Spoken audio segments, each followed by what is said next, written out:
मेरे प्यारे विद्यार्थियों, आज हम थर्मल एक्सपेंशन, गैस लाज और काइनेटिक थ्योरी ऑफ गैसेज पर एक छोटा सा वीडियो देंगे।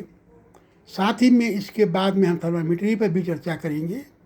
विद्यार्थियों, आपको पता ही है कि जब हम किसी सॉलिड को गर्म करते हैं तो उसकी लंबाई में वृद्धि होती है, तो लीनियर एक्सपेंशन होता है।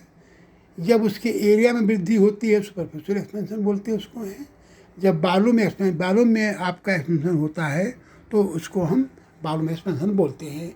इन सभी के corresponding coefficient of linear expansion, coefficient of superficial expansion, coefficient of volume expansion इत्यादि होते हैं। आप इनके बारे में पहले भी पढ़ चुके हैं। आज हमारा मेन फोकस रहेगा इन पर आधारित कुछ न्यूमेरिकल प्रश्नों को हल करने के लिए, जिनके कुछ फार्मूले हैं। उन फार्मूलों को हम यहाँ पर पहले तो अंकित करेंगे, उसके बाद हम इनके आधारित कुछ प्रश्नों को हल करेंगे। तो विद्यार्थियों, आप ज़रा ध्यान से देखिएगा। Thermal expansion, gas laws and kinetic theory of gases and thermometry पर सम आइडियाज एंड इन्फॉर्मेशन दे रखते हैं। इसमें आपको alpha equal to delta L upon L zero delta T, beta equal to delta A upon A zero into delta T, gamma equal to delta B upon V zero delta T, और इनमें alpha beta gamma में relation है alpha equal to beta by 2 into gamma by 3 के। इसी प्रकार effect of temperature on pendulum clock के ऊपर भी होगा। इसके बारे में हम थोड़ा सा फार्मूला लिखे हुए हैं। इस पर हम विस्तृत चर्चा जब न्यूमेरिकल करते जाएंगे उन पर ही हम आपको बताते जाएंगे क्या स्थिति इसके अंदर है। इसी में time loss per day they रखा है 1/2 अल्फ़ा टी इंटू 86,400 सेकंड को। थर्मल स्ट्रेस क्या फोर्स ऑन सरफेस मान young modulus into area into alpha T के है। बायोमेट्रिक स्ट्रिप जो होती है गामा रियल, गामा आपका आर्टिफिशियल अपरेंट और गामा सी के है। बॉयल्स लॉ, चार्ल्स लॉ और प्रेशर लॉ, इनके बारे में हम पहले ही अध्ययन कर चुके हैं। इनके फार्मूले हमने केवल दिए हैं और इनके आधारित प्रश्न हमारे इंटरमीडिएट में आते हैं।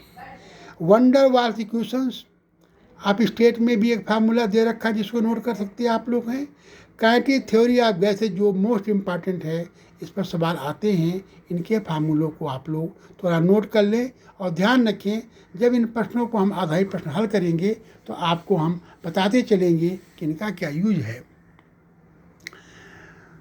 ऐसे प्रश्न एक्चुअली आईआईटी के स्क्रीनिंग में आते हैं, इंटरमीडिएट में आते हैं, और आपके नीट के एग्ज़ाम में कभी कभी 1-2 प्रश्न आते हैं। लेकिन हर में एग्ज़ाम में 1-2 प्रश्न का बड़ा महत्व होता है, इसलिए इस चैप्टर को भी वैसे ही लें जैसे अन्य चैप्टर को लेते हैं।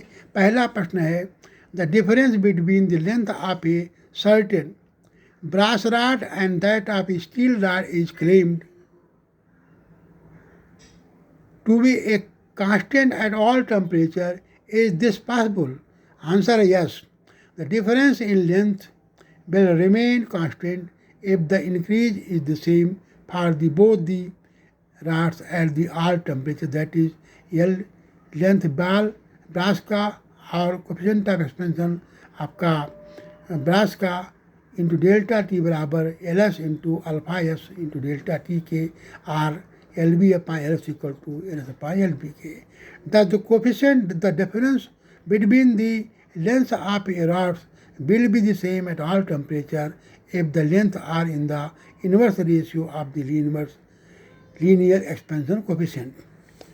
दूसरा प्रश्न है, the coefficient of volume expansion of a glycerine is 49.10 to the power minus 5 per degree centigrade. What is the fractional charge change? What is a fractional change in its density for a 30 degree centigrade rise in temperature?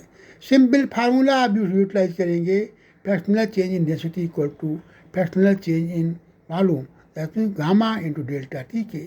Gamma और delta T दोनों value दे रखी है, इसको हल करेंगे और हमारा आंसर आ जाएगा 1.4 इंटू 10 की पावर -20 इस प्रकार के अन्य प्रश्नों के लिए हमारे वीडियो देखते रहिए। धन्यवाद विद्यार्थी।